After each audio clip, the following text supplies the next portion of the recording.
Hello student. इसके पहले video में जैसे मैंने बोला आपको वैचारिक निबंध, मेरा प्रिय हिंदी लेखक जैसे प्रेमचंद जी के बारे में कि इन्हें अपनी अपनी विशेषताएं रहती है हर एक लेखक की, किंतु इन सब में से अधिक लोकप्रिय जैसे हिंदी उपन्यास में जो सम्राट मुंशी प्रेमचंद जी लोक जीवन के कथाकार है।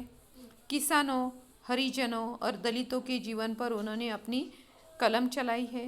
किसानों के दुख, उनके जीवन संघर्ष, उन पर जमींदारों के होने वाले जुर्म आदि को उन्होंने स्वाभाविक ढंग से पढ़े लिखे समाज के सामने रखा।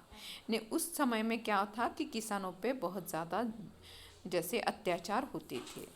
प्रेमचंद जी की कहानियाँ सरल, सरस और मार्मिक है। कफन, बोध, ईदगाह, सुजान भगत, नमक का दरोगा, शतरंज के खिलाड़ी, बड़े घर की बेटी, दूध का दाम, पूस की रात आदि कहानियों में प्रेमचंद जी स्वाभाविक और रोचक शैली के दर्शन होते हैं। उनके उपन्यास भी बेजोड़ है। गोदान तो किसानों के जीवन का एक महाकाव्य ही है। गबन में मध्यम वर्ग के समाज का मार्मिक चित्रण किया हुआ है। रंगभूमि, सेवा सदन, निर्मला आदि उपन्यास प्रेमचंद जी और उनकी कलम को अमर बना देते हैं। प्रेमचंद जी का चरित्र चित्रण अनूठा है। चलती फिरती मुहावरेदार भाषा उनकी सबसे बड़ी विशेषता है। सबसे पहले इन्हें जैसे गांधीवादी विचारों का प्रेमचंद जी पर बहुत भारी असर पड़ा। प्रेमचंद जी के साहित्य राष्ट्रीय जागरण का महान संदेश और हमारे सामाजिक जीवन में आदर्शों का निरूपण है। देश प्रेम के आदर्शों की झलक है। उनकी कलम जाति पाति या ऊंच नीच के भेदभाव तथा प्रांतीयता आदि सामाजिक बुराई को दूर करने की सदा कोशिश करती रही है। साहित्य सूजन द्वारा वे हिंदू और मुस्लिम की एकता के लिए हमेशा प्रयत्न करते रहे। लोक जीवन के ऐसे महान कथाकार और सच्चे साहित्यकार प्रेमचंद जी यदि मेरे प्रिय लेखक हो तो इसमें क्या आश्चर्य की बात है।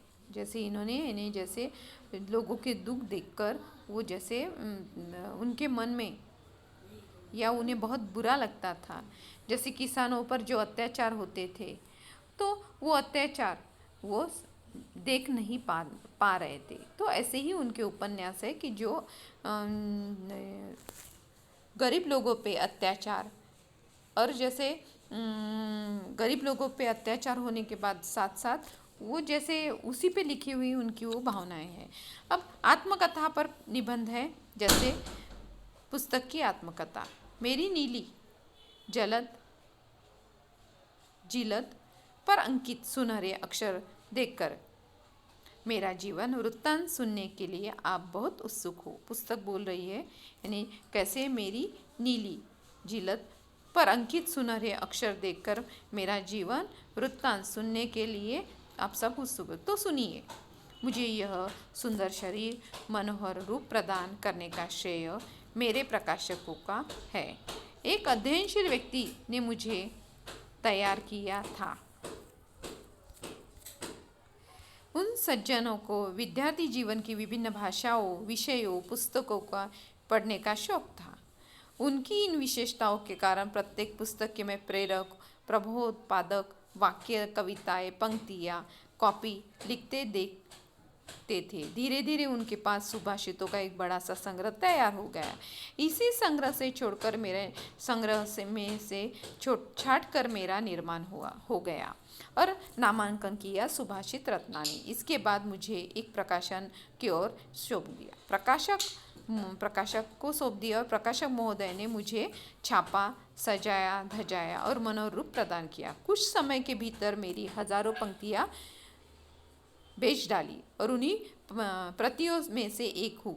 आपके पिताजी ने मेरा मनोहर रूप देखकर मुझे खरीदा। जब उन्होंने मेरे सुभाषित को पढ़ा तो वो जैसे पढ़ने के बाद वो जैसे उनका उत्साह बढ़ गया और उनके देखरेख फलस्वरूप मेरा रंग रूप जैसे रूप रंग आज भी पूर्ववत बना हुआ है।